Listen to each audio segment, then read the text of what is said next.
The following content is provided under a Creative Commons license. Your support will help MIT OpenCourseware continue to offer high-quality educational resources for free. To make a donation or view additional materials from hundreds of MIT courses, visit MIT OpenCourseware at ocw.mit.edu. Okay, so any pointed questions before we go over Blackjack? Before you start Blackjack, can you go through the rules again? The rules of the game? Yeah. Okay. Well, I'm going to do something better than going through the rules. I'm going to abstract the rules away.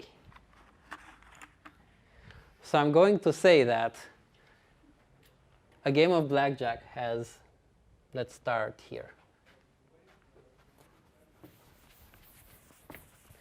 So a game of Blackjack has a deck, and we have X-ray vision or some other illegal way in which we know what the deck looks like from the beginning. How many cards in a deck? 52. Okay. So say from 0 to 51 because we like zero-based indexing. And so the way the game starts is you get 2 cards, the dealer gets 2 cards. What is the only decision that you make in the game if you already have perfect information?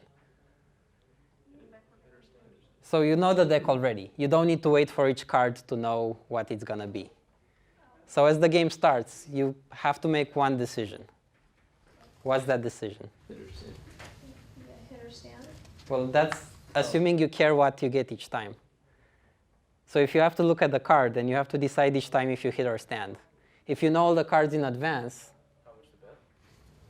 I think our game has that fixed. $1.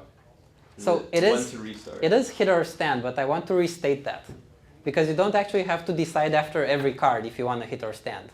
So you know what the cards are going to be in advance. When so to restart? Like how many cards? How many cards to take. Yeah, that's pretty much the same thing. So you don't have to decide every time hit or stand. You know ahead of time, I want to hit 3 times or I want to hit once. Because you know the entire deck. You don't need to actually look at the cards. So each game, the only decision that I make is, suppose this is one game, the only decision that I have is H, how many cards I'm going to hit. Right? And then after I make this decision, the game will eat up some cards. I get 2 cards, the dealer gets 2 cards, then I hit some cards, then the dealer gets some cards. And this is the number of cards that have been consumed.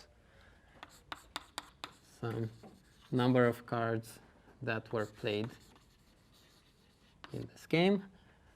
And the other thing that comes out of it is how much money I make. Right? For our simple rules, it's either I make $1 or nothing or I lose $1. Fair enough? Everyone follows? So I'm going to abstract all this in a helper method. I'm going to say that I have a method called round outcome.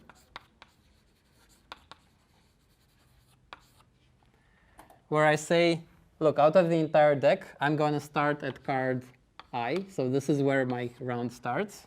So I tell it which cards I start at and how many cards I'm going to hit.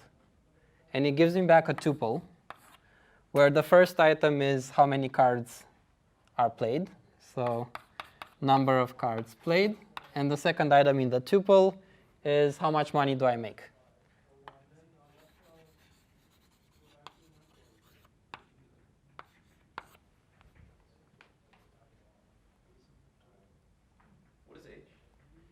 H is how many cards I'm going to hit. So I says that I already played this many cards in previous games. So a game starts with a full deck. And then I play some rounds. Right? Each round I do a whole exchange with the dealer where I hit some cards and then the dealer hits some cards and then I win or lose some money. I'm confused why H and CP are different from CP. So CP is how many cards were played in total. And this looks at the initial cards. So first I get 2 cards, the dealer gets 2 cards. And then after I hit some cards, the dealer also has to hit. And the dealer has a predefined algorithm, right?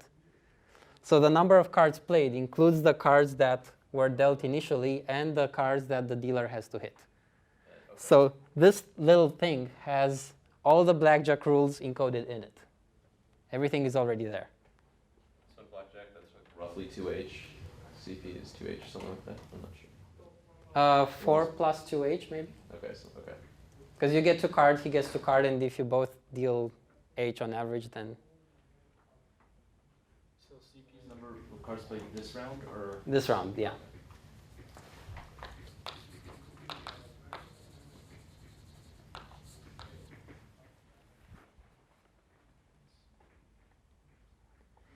Okay, so intuitively, I already know the entire deck. So the decision that I have to make is, would I play optimally every round, or do I want to maybe lose the first round and leave some good cards for later?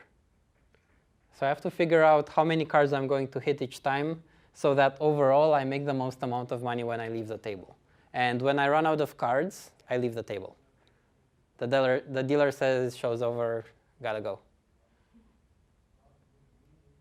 Do the rules make sense?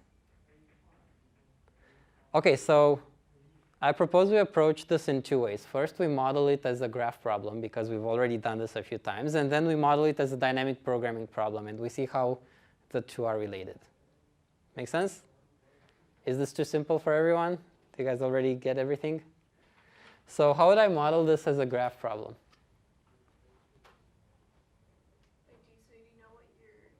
So you already know the order that you're going to get all these cards in?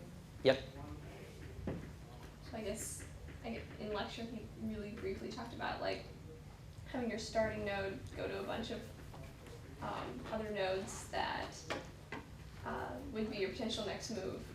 And then you just calculate the shortest path distance from there to the next node.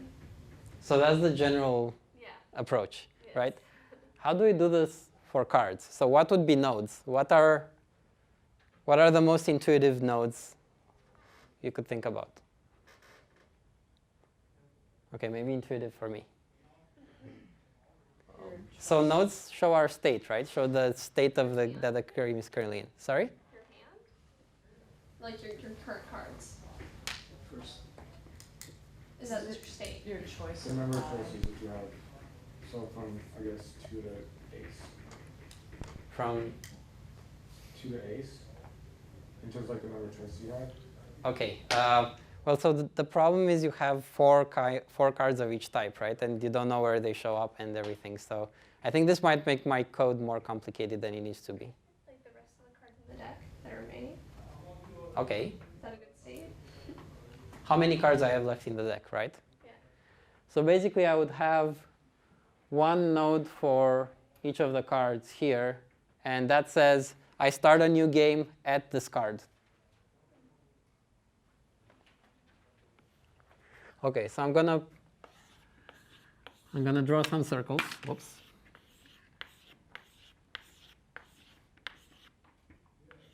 Say these are our nodes. Maybe I drew a bit too many of them. Where do we always start? On the left side. First one, right? We start with 52 cards. So circle 0 means that we played 0 cards. We have 52 cards left. When do we draw an edge between nodes? What does an edge mean? It means that's how many cards you've chosen, so the number CP. Okay, so the number CP, it means I played a game, right? Yeah. So one edge is a game, and it goes from one state to the next state. So if say I'm at node I, how do I draw the edges? Say I'm somewhere here. So I already played I cards. Iterate through all H's. Okay. CPs. So for H in what to what? What's the smallest H? The smallest H is 1. Really? Do I have to hit? Oh, 0. Yeah. Wait, isn't it 4? Because you're always dealing at 4, right? No. Yeah, that's so I might CP. as well not count them, right? So H is how many cards I hit after the initial ones were dealt. Oh, okay. So that I can start at 0. Nice and easy number. And where do I end? Rough approximation. I mean, I'll you have can to go choose to one. infinity and then break when it gets too No, far. 11. Because 11 at most. Oh no, 11 minus 4. 6. You need to know the rules of the game. Okay, if you know the rules of the game, it's that. If you don't know the rules of the game, it's 52 minus I. Okay, so what's the first thing I do? So how do I draw an edge representing a game where I hold H cards? Oh, can you make the, actually, never mind. So just you draw edge from your current place to Okay. the output of round outcome, the 0th elements. Alright, so then let's store this output somewhere. Let's say O is round outcome. What do I give round outcome? I and H. Perfect. See, I picked good names. They're exactly what I have there. So I draw an edge from I to what? To the output of round outcome, or which is O. So O at 0. Okay. Or the node at O at 0. Yeah. So suppose I'm at I and I already played 5 cards, right? So say I equals 5, for example. And I know that if I hit once, the dealer will also have to hit once. So in total, I played 6 cards. And suppose I won. Then the output would look like this. 6 cards were played, and I won, so +1. So I would draw an edge from 5 to what? Okay. From 5 to 11, hopefully. So what's 11? 11 is 5 plus O of 0, right? OK. What am I missing there?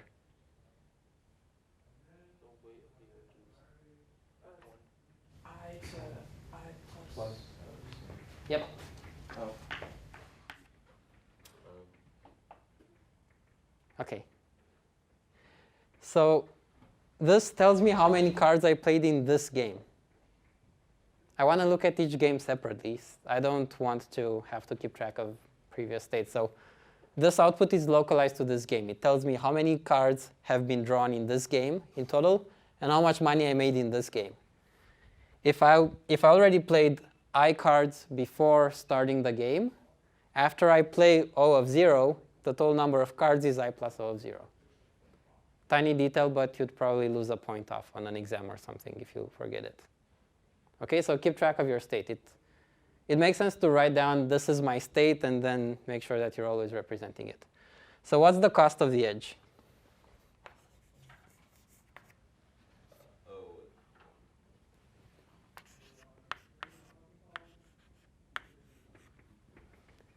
And then our answer would be, what path do I want?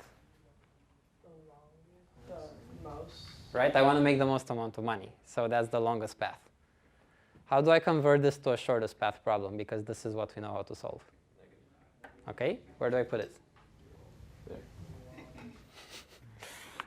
Good answer. There, right there. OK, so this builds the graph. Then I run some algorithm on it. What's the best algorithm I can run on it? Dijkstra, because you can add 1 to everything. But you can add 1 to everything, though. The lowest negative edge weight is 1. Or you -1. that's faster. It's true, there's no negative cycles. That's okay. No, but you can't. Are there add- negative cycles? It shouldn't be. No, everything goes right. It's directly cyclic. Everything goes right, right? So even if I don't hit any card, at least 4 cards will be played. So all these arrows go right. So then I heard a fancy term that I like. Can someone say it again? What's this graph? DAG, right? All the edges go one way. So this is a DAG. And that means that I can run what algorithm? Sorry? Yeah. OK, topological sort plus DFS, the one that we talked about last time when everyone was out for Thanksgiving, right? So you have to believe me that it exists or look at lecture notes. So top sort plus DFS will give me the shortest path in order of V plus E.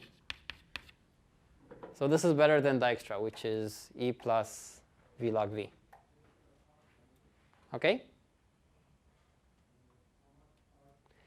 OK, I'm guessing most of you don't know how that algorithm works. Well, good news. We're going to do this using dynamic programming. So we're going to represent the graph implicitly. And we're going to write everything without needing to know the algorithm.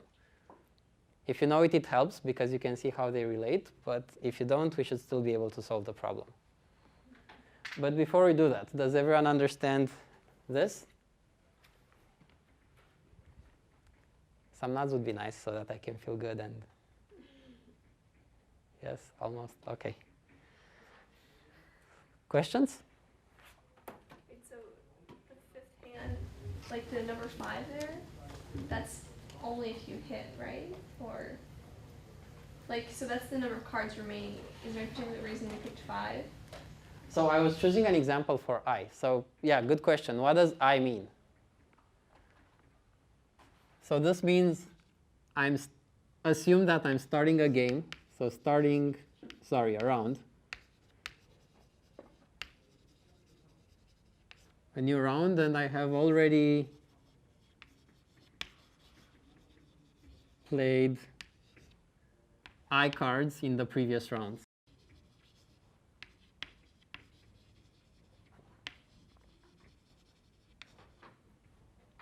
So I start a new round, and the first 5 cards are out of the deck.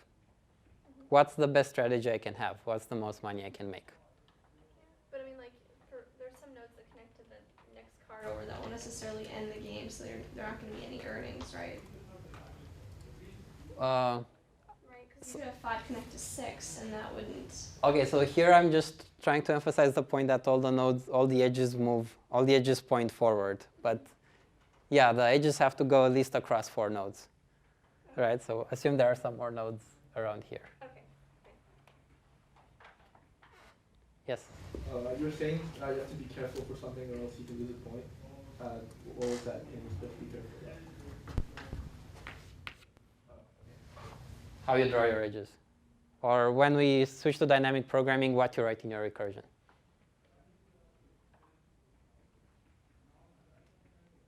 OK, so last chance to ask a question before we do a conceptual jump and use another algorithm.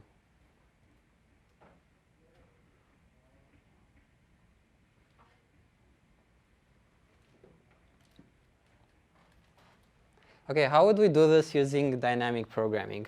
So what are we going to have instead of nodes? Sorry? Well, so you still have states in both cases. But here you represent them with nodes in a graph. In dynamic programming, you represent them using, yeah, the states are basically subproblems. And what do we, when we compute stuff, what do we use? Numbers in a vector or in a matrix. So there's no graph to work with. There are no extra algorithms to call. We just straight up compute the numbers, which are the answers to the problem. So we're going to have an array.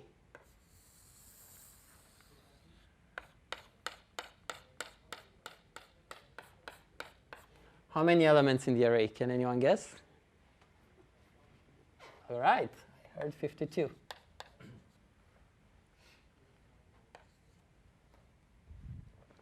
If I am at element I,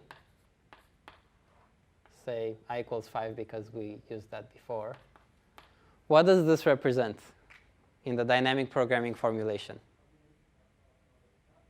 It's very similar to node 5 there. So what does it represent? The fact that we're starting a game after we played the first 5 cards. Sorry, we're starting a round after we played the first 5 cards. And we want to maximize our earnings from here on. So then the problem is, how do we maximize our earnings starting here? So given that the deck has these cards, so the cards from 5 to 51, what's the maximum amount of money we can make by playing optimally?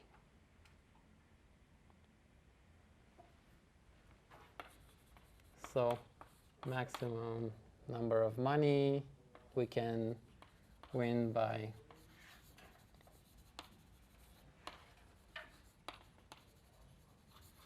playing optimally, starting around at card I. Starting at card I. So if I want to compute this, by the way, speaking of bad variable names, we did this before. When people don't know how to name this array, they name it dp. I think we did that in our pset. So this is the most useless name you can have for the array. It just tells you that we're using dynamic programming, but it doesn't really tell you what it means. So we're going to go for it, because it's nice and easy to write. So if I want to compute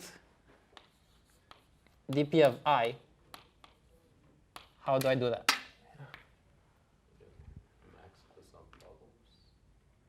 OK. So what are the subproblems?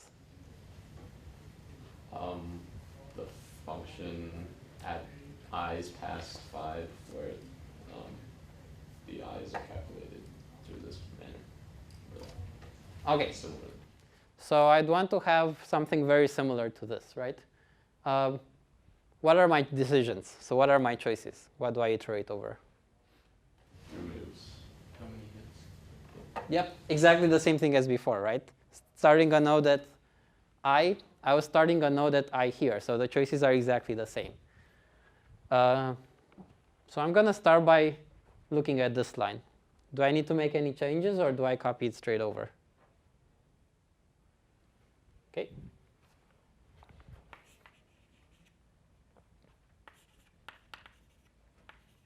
So this is the algorithm for computing dp of I. For I in 0 to 52, sorry, h in 52 minus I. All right. Wait, but I mean, we can't actually, we're not going to go through all the cards from the deck. Like, I hope we can do a bit better than that. yeah, I mean, like, so we know that it's like a max of 6, right? So can we just put that in instead? That's given the rules. Sure.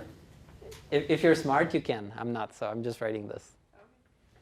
So this helper function that I have here, that I call the magic that implements the rules of Blackjack, will save me. So if I say that, oh, I want to hit 10 times, and if that's impossible, then it will probably give me an earning of minus infinity, which makes sure I'll never choose that path.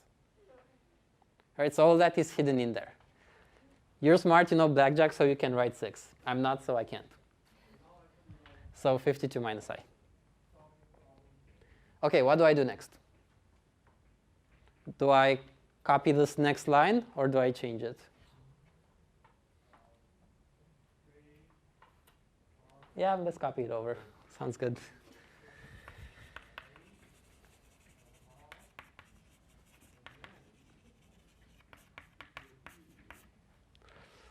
How about this? Do I copy this? Trick question. Come on, guys. Wait, trick question. So do I copy this line or not? Do I have a graph here? Can I draw edges? OK, so I'm not going to copy it. What do I do instead? By trick, I mean easy. So what do I do instead? I compute my answer directly.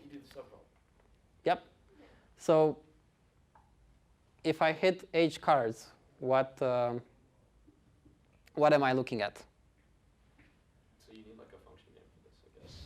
Maybe. A function, sorry? You add the dp of O1 or O0 or O0.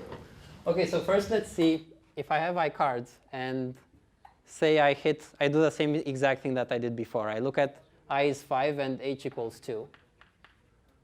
So then that function gives me the same answer, 6, 1. So then I know that after this, I'm going to end up in a state where I play the first 11 cards. So I'm going to end up at 11. How much money did I make overall? Okay, so 1 in this case. O of 1 or O. So,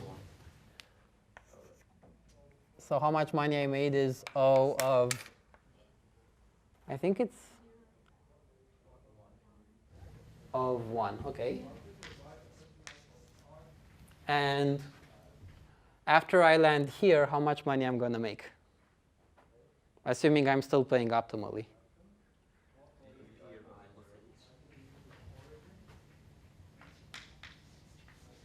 dp I plus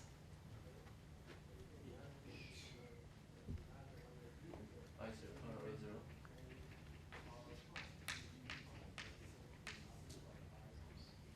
Okay. So I plus O of 0 is used to compute. So dp of I plus O of 0 is used to compute dp of I. This is the same thing as. dp is a function here? Nope.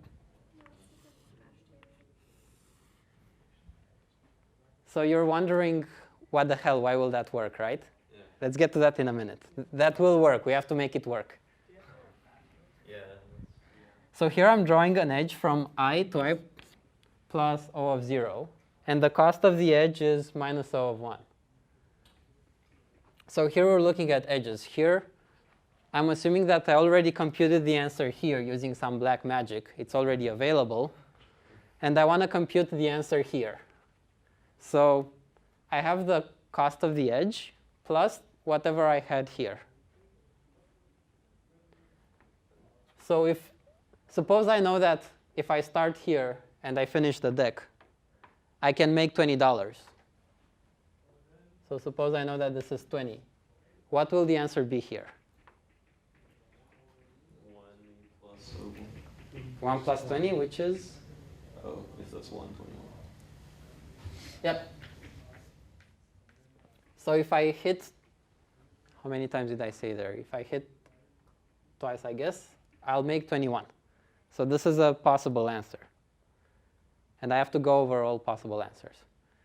So this is how much I'm making if I hit H cards. Right? Now, I'm looking at multiple choices here. This is the answer for each choice. Which answer do I want in the end? The largest. OK. So let's say I'm going to start with a choices array that stores all the answers. So here I'm just going to append the answer, the possible answer. Choices, append this guy. And then at the end of the for loop, I'm going to take the max of choices. And I'm going to assign it where? Yep. So I promised I'm going to compute dp of I. I just finished computing dp of I. Done. Now there's a little problem here. In order to compute this guy, I need to already have the answer for this guy, and maybe for some other guys here. Right? So an answer here depends on future answers. The arrows here are the same as the arrows here. Right? They represent possible moves in the game. At the same time, the arrows here represent dependencies, right? This answer depends on this answer. This answer depends on this answer, so on and so forth. When we hear the word dependencies, what do we think of? Topological sort. P set, which one? P set 6 still brings painful memories. Not anymore, we have a new one. So in order to compute this, I need to compute the answer to a few other subproblems. To make sure that I have these answers ready by the time I compute this, so to make sure that this code doesn't crash, I have to compute all the answers to the subproblems in a topological sort order. That's where topological sort fits in here. What's an obvious topological sort if all the edges are pointing this way? Yep. Thank you, guys. So start at the easiest problem. What do you do if you have one card? And then go look at bigger and bigger and bigger problems until we tackle the hard problems of what do I do with the entire deck. So when I compute these problems, I'm going to go to iterate how? From where to where? 52 minus I is 0, right? You're Well, actually- so this is I.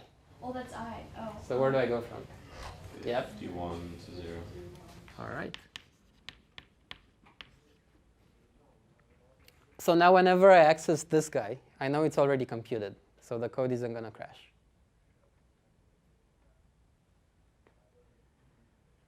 OK, and this thing is my topological sort.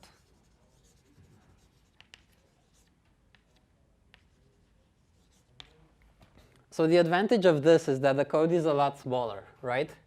Here I'm building the graph, so I'm calling some graph methods, and then I would have to have the code for computing the shortest path in a DAG, and then I would have to have some code for extracting the answer using that. Here, this is all the code. It's a few lines, and it's because the graph is represented implicitly. The topological sort is represented implicitly. The edges are represented implicitly. So this looks like magic, but if you know where to look, you'll find the items, you'll find the things that tell you what the graph looks like. Yes? So that tells you how much money you can make, but does it tell you how you can? How you can make it? Not yet. Paired pointers. Paired pointers. OK. Yeah, that's a good point. Let me see how we're doing on time. OK. We can talk about parent pointers. Am I missing anything else? There's one decision that I'm missing, that I missed here too. If things look bad for you, if you know you're going to lose money, what can you do? Walk away. Walk away. How much do you get? 0. Yep. So you always have an edge that takes you all the way out with cost 0. Right? So the way I represent that here is I start with a choice of 0. OK, now let's do parent pointers. What's the easiest way of doing parent pointers? Keep track of your max. Like having the H that gives max, and at the end, Yep, so I want to keep track, for every answer here, I want to keep track of the H that led me to that answer. So in the dynamic programming vector, instead of just storing the maximum cost, I'm going to store the maximum cost and the number of hits I have to make to get there. So instead of having one number here, that's 21, I'm going to have two numbers. I'm going to have 21 and the 1 that says you have to hit, 2. You have to hit twice, and then you'll go on this arrow, and so on and so forth. And if you know how many hits you have to make, you can follow this. You can follow these parent pointers, and they will tell you how to play the entire game. You start at 0 and play the entire game. Do we want to change the pseudocode to do that? OK. It's not too hard. How many people want to see the pseudocode changes? All right. I guess I don't have to write it then. OK, any questions on this? So the change is really simple. Instead of storing one number, you store a tuple. And then because tuples are sorted the right way, maximum still works. You don't have to change that. You just have to change what you store down there. You just add HM, right? Into your... Yeah, you add one more parentheses for the tuple. Wait, I already have 2. OK, never mind. I mean, you have to go through your choices, so you just, yeah.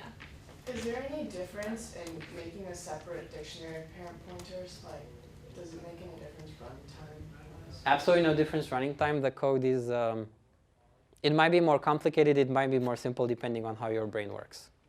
It's easier to patch existing code to add in parent pointers this way. If you're writing new code, it might be easier for you to have a separate dictionary.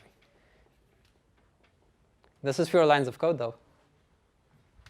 OK, any questions on this? Yes? Could I generalize in saying if you have a topological sort, you can do everything backwards? Otherwise, you should use like minimalization. Is that too general? So actually, you're doing it in the order of the topological sort. You're not doing it backwards. Oh, okay, sorry. Yeah. In the order, if you have a topological sort, then you should do it in that order. And then, Yeah. But if you don't have a topological sort, then you should do memoization. If you don't know the topological sort. But there has to be one, right? Because otherwise you have infinite loops. If you have an infinite loop in your dependency graph, then you're not going to have an answer. So it means your DP formulation is bad. Fortunately, for all the problems that we have, the topological sort is pretty obvious. It either grows from 0 to the problem size or the other way around. So then, like, memoization is... So memoization it's more of a proof of concept thing. It shows you that if you have the recursion, everything else can be done automatically. So like if you build a graph, then you can run top sort and get the answer. You don't have to think about it. We think about it because the code is smaller if we do it this way. If I'd have to write memoization, I would add 4 or 5 more lines, right? Mm-hmm. But the point of doing it that way is all you need is that recursion. If you have this, so this is the magic part. If you have this, so this line here of what your choices are and max, how you combine them, then everything else is mechanical. Once you solved enough problems, everything else is just follow the process.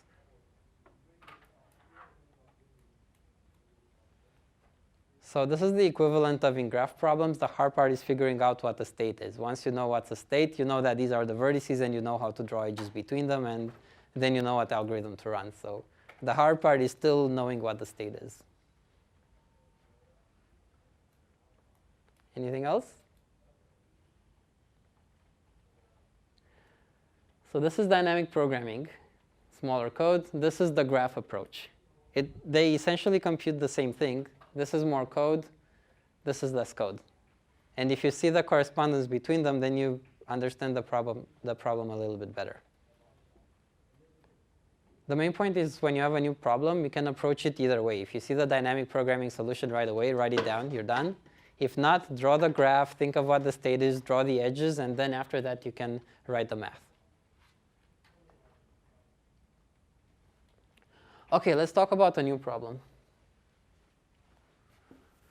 Let's talk about the problem that shows up on interviews. People excited about interviews?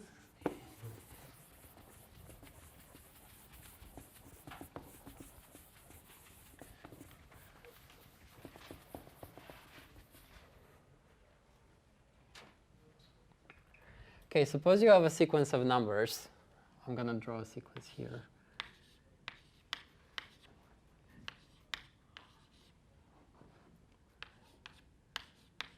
And you want to find the shortest increasing subsequence.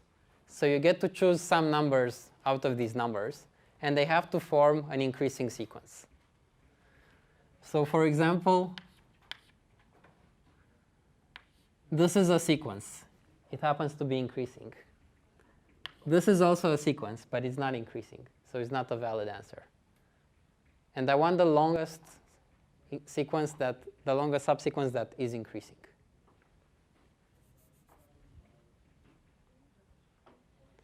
Does the problem make sense?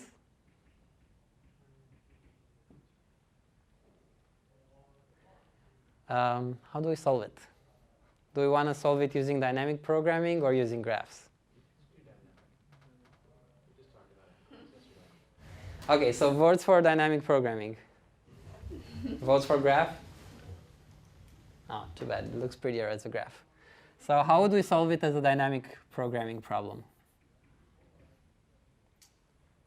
What are the sub-problems? The largest subsequence of the remaining. Starting somewhere, right? I'm going to go off that answer because I know how to go off of it better. So say I start here, right? Say I start at 4. Or actually, say I start at 3, right? I have 2 choices, 5, which is closer to me, and 4.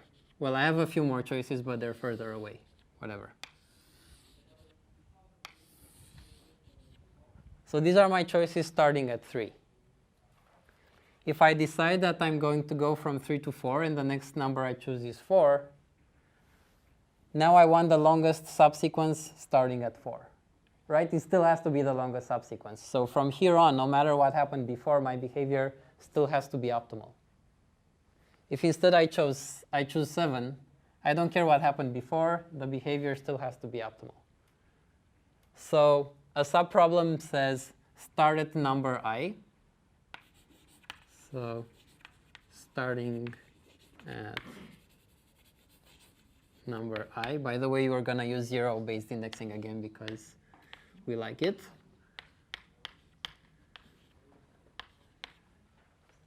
So starting at number I, what's the longest increasing subsequence I can get?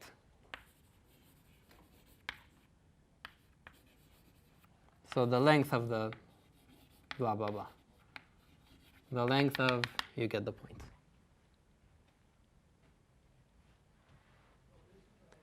OK. So I'm going to have an array again, right, which stores the answers. The array is going to be named dp. OK. If I have n numbers, I'm going to have n elements from 0 to n minus 1, right? Suppose I'm at element I. And suppose this original array is called A. I'm in the mood for good variable names today. So how do I compute dp of I?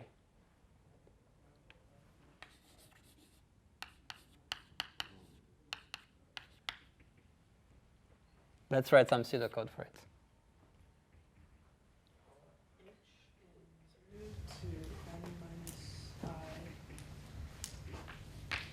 So what's h? The number of like steps you want to take to the next number. So if I'm going from 3 to 4, h would be what? 2, 3. OK, so I'm going to have to do additions and subtractions. And this is going to confuse me. So how about I propose this? What you say is perfectly valid. But instead, to make sure I don't make too many mistakes, I'm going to look at the number I land at the index directly. So I'm going to say I start at I, and I end at j. So the next step is j. And then your h is j minus I. So I'm not going to look at the number of numbers I hop over. All I care about is where do I land. So what's the next number in the subsequence? If I do it that way, where do I start?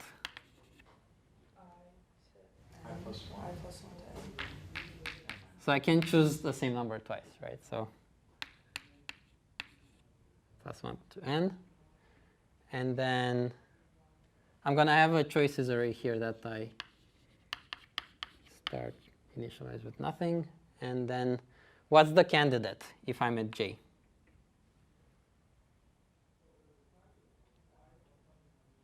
So what answer am I looking at? Answer with some problem. dp of j. OK. So if I'm at I and I'm considering choosing j as the next element, then my sequence length will be dp of j almost plus 1. OK. Can I choose all the, can I go through all the j's? Can I go from 3 to 2? No. The number at j is greater than. So if the number at j is greater than the number at I, then I have this new choice, right? dp of j plus 1. What do I do with it? Yep. Stick it in choices. Stick it in choices. Sorry, this is append. OK. And afterwards? And by the way, this thing is under the if. At the end, dp of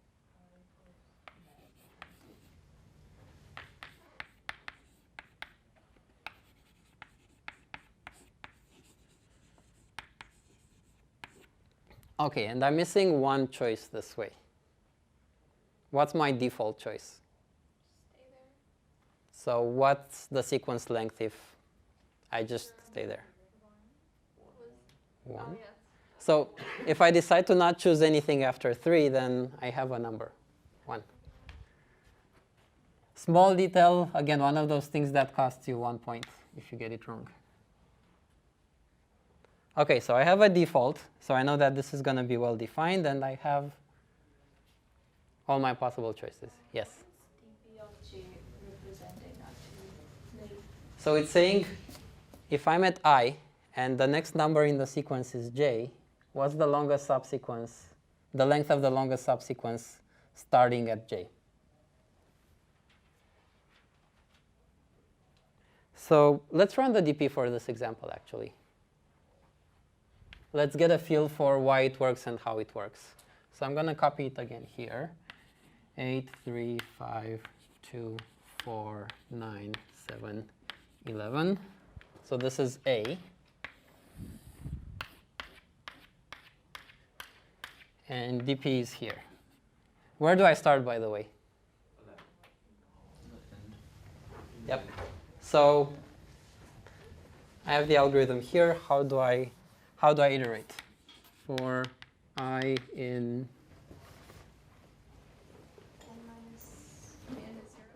okay, n minus 1 all the way to 0. So in this case, we're going to start at 11, right? The default choice is 1.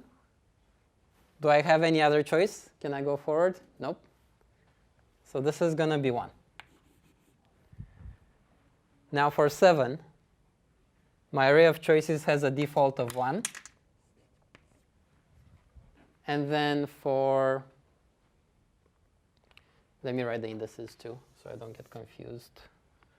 0, 1, 2, 3, 4, 5, 6, 7. And these are my i's.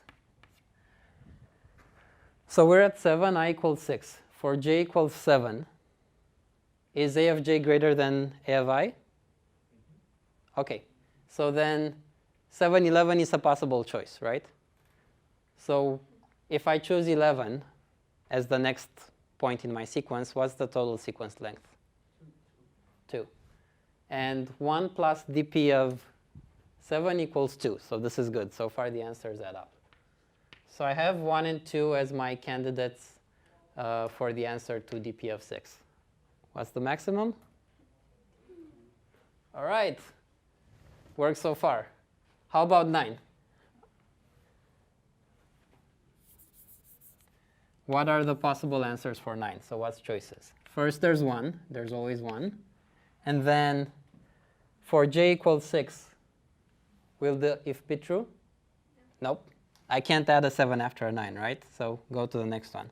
For j equals 7, will the if be true?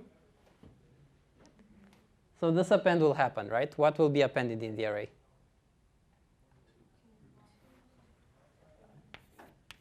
And this means that if I'm at 9 and then the next element is 11, the longest sequence I can get has length 2. OK, what's the answer for 9? 2.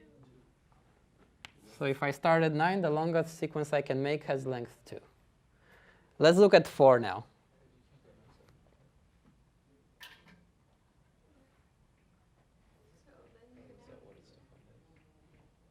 What is? Well, just in general, that's the problem is defined as, OK, in this case, you go from 9 to 11. Or So do you have to go from 9 to the next element? Oh, no. So this is the longest subsequence if I do. So the longest subsequence I get overall. I don't have to go to the next element. Okay. So if my problem looks like this, Right. what's So the best problem answer? was defined as, wait. So the problem is defined as this is your first element in the subsequence. What's the best answer you can get?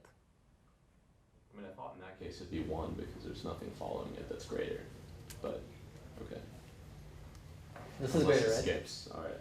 So it's a subsequence, not a substring, which means it can skip. OK. I hope I got these right. So yeah, you can skip. Otherwise, the answer would be a bit easier to compute. OK, how about 4?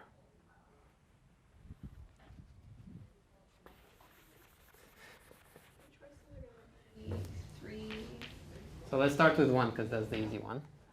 And then 3, 3, 1. 3, 3, 2. Right? be 3 for that one. Okay. And 3 for the next one. 3 for this one. And then 2.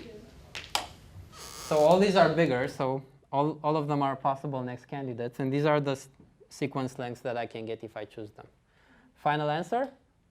3. 3 maximum.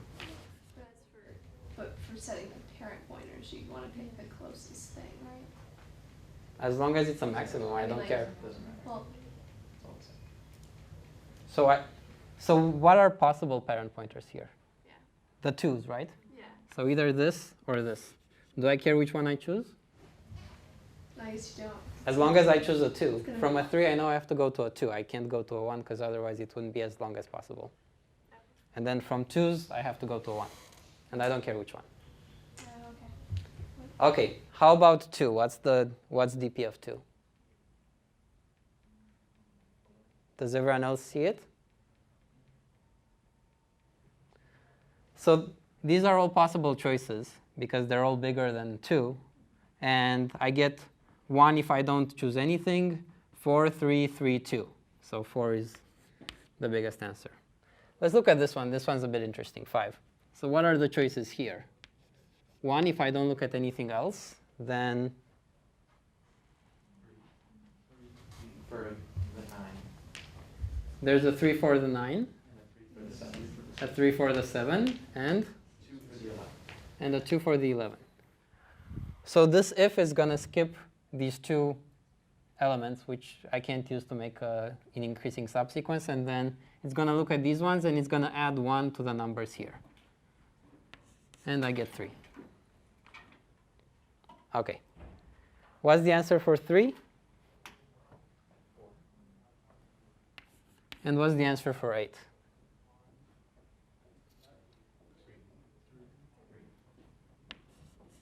Right? The choices are 9 and 11. Well, starting with itself and then 9 and 11. So now what's the answer overall for this problem? So it's not dp of 0, right? Before, when I had blackjack, I knew that I have to start at the first card. So the answer was dp of 0. In this case, it's not dp of 0. It's the maximum of all the dp's here, right? Because I can start my sequence anywhere I want. So I have to take the maximum, and that's the overall answer, which in this case is 4.